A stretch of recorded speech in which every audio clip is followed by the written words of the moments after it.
Number one sign of an emotional manipulator is when you, more often than not, feel confused. So the longer you engage with them, the more uncertain, unsure, perplexed, and unclear you feel. And these are all variations of crazy making. And in this video, I'll also give you 3 specific examples of how that's done, so you can clearly see it for yourself and begin setting yourself free from this debilitating confusion that can keep you bound to emotional manipulators for too long. For you to stay confused means winning to them. The longer you're confused, the better it is for them. Remember that forewarned is forearmed.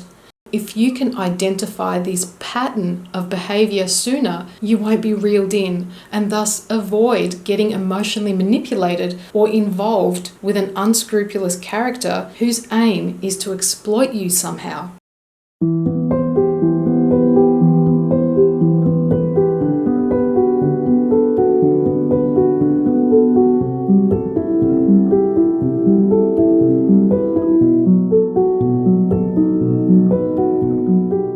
Emotional manipulators generally won't mess with a person who's sure of themselves, who has healthy emotional boundaries, a person who knows how they feel, what their thoughts and beliefs are, someone who is familiar with and sure about their own emotions, basically someone who's certain about their reality.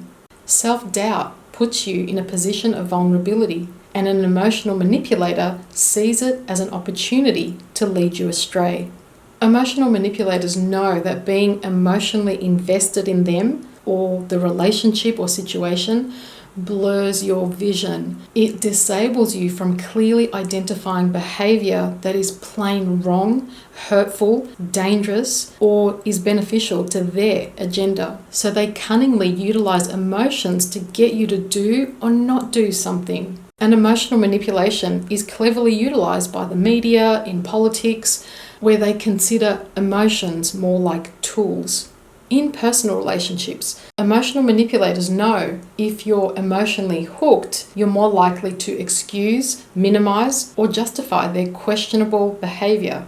But if you can take emotions out of it, take off your rose-colored glasses, you'll see the situation more clearly. So emotional manipulation is very dangerous because predators use emotions like weaponry to coerce a gullible victim to enable their agenda. If you lack clarity, you doubt yourself and your emotions, you more easily can become prey to an emotional predator. So their aim is to emotionally disorient you, to confuse you, and to keep you confused. And this is why the number one goal and the number one sign of an emotional manipulator is if they're trying to confuse you.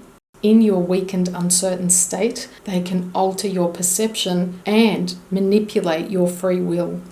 Ask yourself, why would anyone want to intentionally or repeatedly confuse you? Why would anyone withhold giving you a straight answer? Why wouldn't they want to be clear with you? To stop you from moving forward. In a chronic state of confusion, you cannot move forward. You feel stuck. It's cruel, torturous, and confusion makes you feel like you're going crazy. And this is where chronic confusion becomes a misuse of our energy. There's nothing wrong or abnormal about being confused sometimes, but when we are chronically confused about foundational things that really matter, like where we stand in a relationship or whether we trust this person, then this type of ongoing confusion is deliberate because we are becoming detectives in our own lives with people who we're meant to trust, and that's no longer normal or healthy. It's difficult to identify when confusion is intentional, but after a while, we start to connect the dots. We notice we've just been spoon-fed lies, half-truths, bits of rewritten and re-edited history, and it becomes apparent that us remaining confused serves another purpose. And here are some really specific examples. Number 1, they'll confuse love with abuse. They'll tell you they love you and then publicly humiliate you or verbally assault you. They'll tell you that they love you and then are in the habit of giving you a 5-day silent treatment once a month. So supposedly you're in a loving relationship, but you keep feeling hurt, harmed, and very confused. It's extremely manipulative to do this because you won't be able to identify that you are being abused. So the end result is that you confuse and associate love with abuse. Your emotions are being manipulated, so this person can continue with their malevolent agenda, which is to have their cake and eat it too. So they're never held accountable for their harmful or hurtful behavior or commentary. Another thing they'll confuse you about is secrecy and privacy.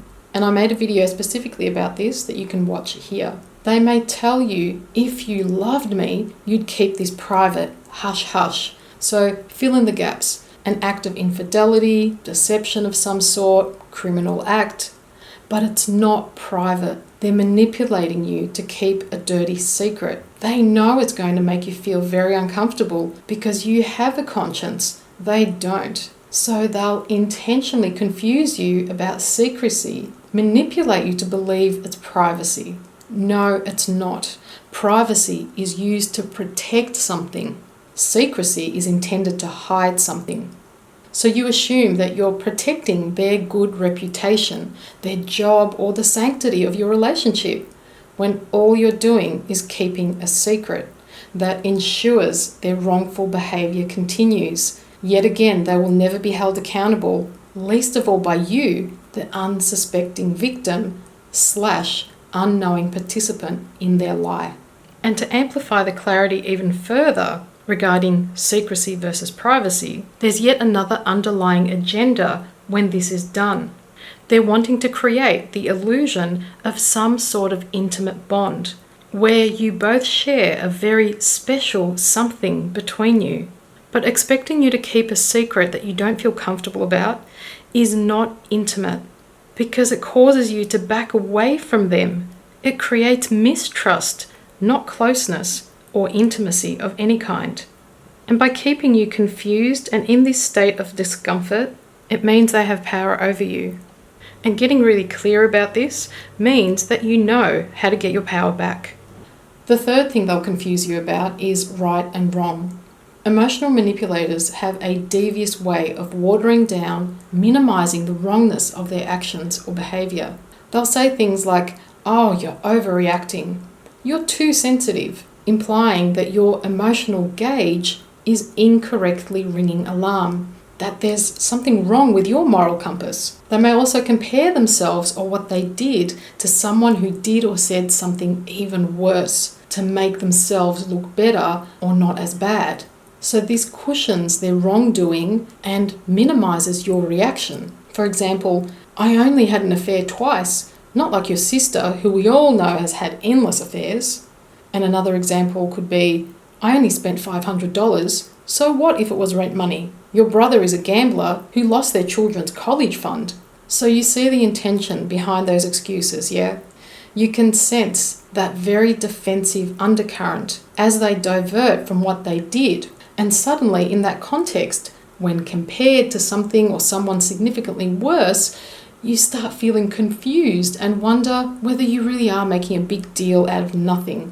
You should be grateful that they're not as bad as that. Your situation isn't that terrible. And at the same time, they won't be held accountable, but frame themselves as a victim. If you found this video clarifying or helpful in your particular situation, please let me know. I value your feedback, and feel free to share your insights on this particular topic. In the next video, I'm going to offer you the most effective tips on how to successfully deal with an emotional manipulator, how to find clarity, reconnect to your truth, and set yourself free.